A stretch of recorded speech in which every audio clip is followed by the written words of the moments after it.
Hey guys, it's Chris from NeedRiceBake.com. Today I'm tackling what might be one of the most debated topics in sourdough starter maintenance, which is the ratio at which you need to feed your sourdough starter, or how much do you feed it? Small starter, large starter, what do you actually have to do to get good bakes? And man, the differences in opinion here are great and wide.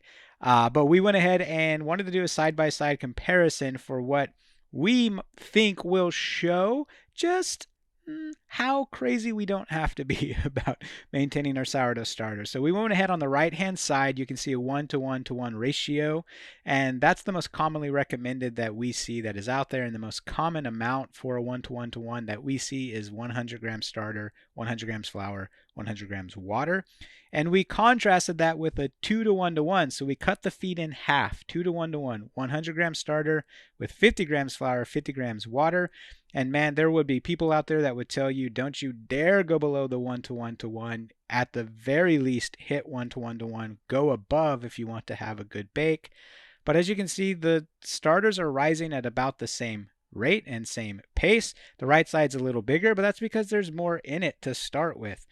But we went ahead and baked some bread, and this is the result. We used the same amount of ingredients, same exact ingredients, same bulk time, same rise time, same bake time. Everything was identical, and the finished result was pretty much identical. Hardly any differences between the two. On the left, you got the 2-to-1-to-1. On the right, you got the 1-to-1-to-1.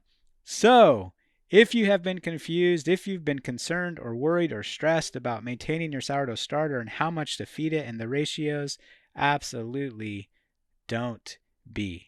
It is simple and easy. A lot of variance between what you would like to do to maintain your sourdough starter. We will say the caveat here is you might affect times. We don't see any difference in our experience as amateur home bakers between 2-to-1-to-1, 1-to-1-to-1. But once we get below 2-to-1-to-1, we start giving it very small feedings.